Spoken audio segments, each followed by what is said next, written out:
billiards. And by McDermott Q Manufacturing, guaranteed for life.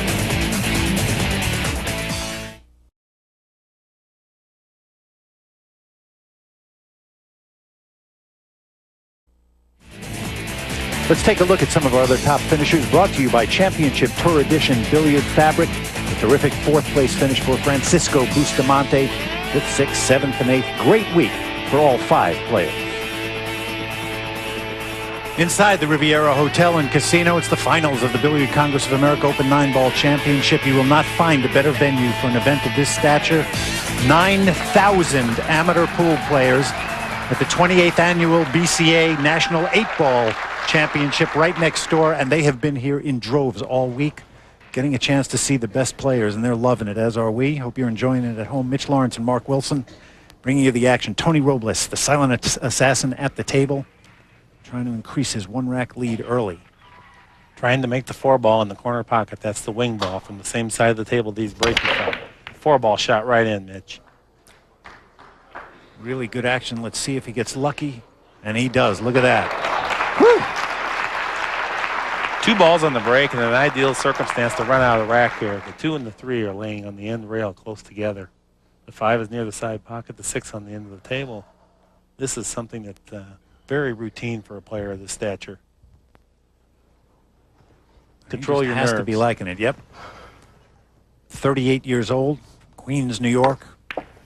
One of the best known players in that area, and as Mark alluded to in the opening of the show, there are a ton of good pool players in New York, as you know. And to be considered one of the best is an honor in itself.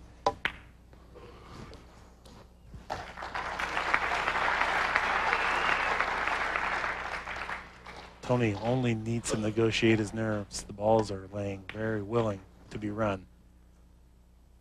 Plays to the end rail and back up, preserving ideal position, even if he rolls a little bit long. Top spin, heading back for the middle of the table, the safest position.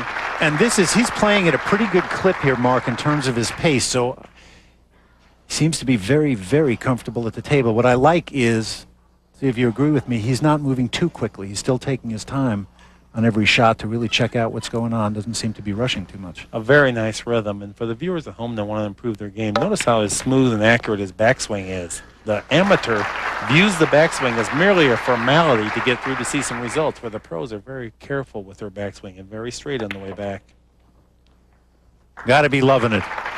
That was a confident stroke. That was a stun with just a little bit of topspin to just trickle the cue ball ahead with force. A big, big crowd favorite is Tony Robles here in Las Vegas. Santos Sambajon already early in this match has his work cut out for him. Down by 2 racks, but he has the break. The Billiard Congress of America would like to thank 2 of its official sponsors. There you're looking at a beautiful McDermott Q. It rests atop a fantastic Brunswick Players chair. The billiard industry honors its most outstanding players and contributors with induction into the prestigious Billiard Congress of America Hall of Fame.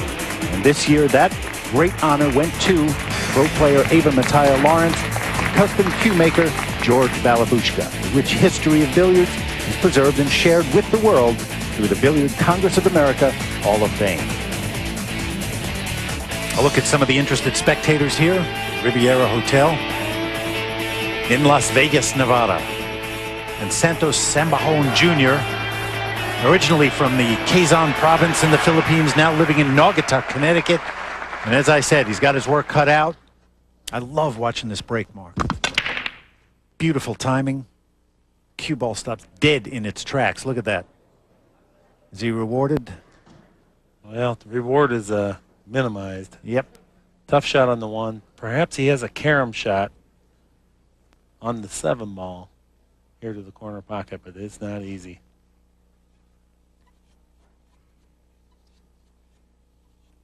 So he looks at the shot. We talked about Tony Robles' path during the week.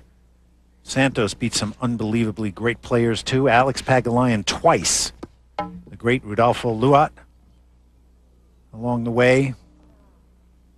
And he is just not having a chance at the table too much here. Well, that was a planned shot. He chose a speed that was conducive to picking up a safety. I don't know that it was easy to pocket the ball. Oh, no, I didn't even mean pocketing the ball. I'm just saying it's got to be frustrating for him. Tony's getting some table time. Right. Santos has his, well, I got to kind of try to play a shot here and maybe a safety. That's where mental toughness comes in. You can't win this match in one turn at the table. You have to stay back and play the percentages. Good point. Tony explaining to tournament director Steve Tipton what he's going to do. 10. Extension. See if he takes his extension, I was going to say. For the viewers at home that want to look at this shot, when you're thinking about whether it'll be a good hit or a bad hit, the physics will tell you. If you think about how the balls will respond if he hits the 1 ball first and then caroms off the 7, or if he hits the 7 ball first and then caroms off the 1. In that case, striking the 7 first, the cue ball will trail to the left. If he hits the 1 ball first, the cue ball will trail to the right.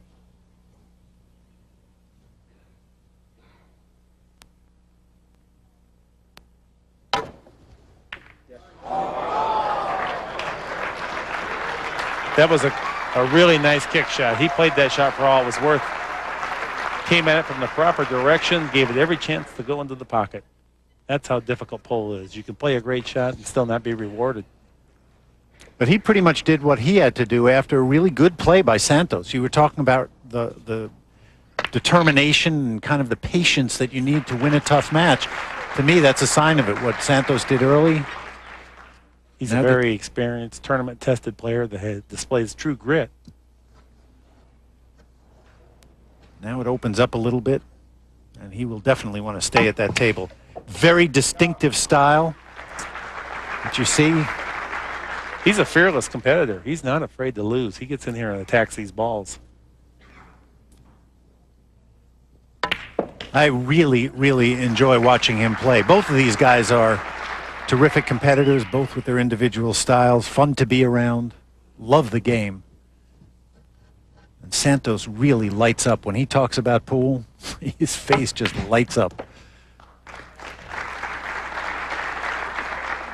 Both these players are somewhat introverted in life, but on the table, they are courageous.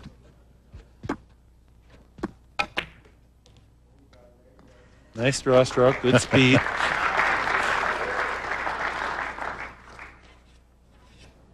This is exactly what he wanted. Chance to stay here for a while, enjoy himself. He worked hard to get here, Mark. Whoa, whoa, and whoa.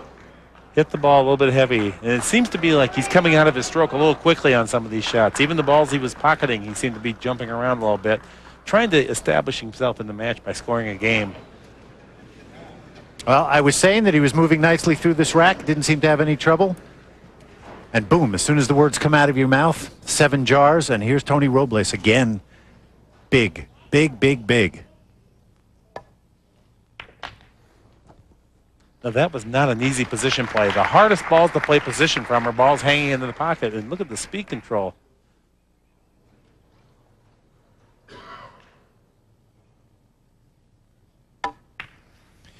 You know, some people are made for some events. Tony finished 2nd here at the BCA Open 9-ball championship 2 years ago, losing to Charlie Williams in the final. He said to me he loves this event. He feels like he plays his best 9-ball here. He loves the atmosphere, and he loves the chance to get this title. Thought he could have played better last time, wanted another shot, and he's getting it. Santos Sambajon Jr. will only sit Tony Robles with a 3-rack lead.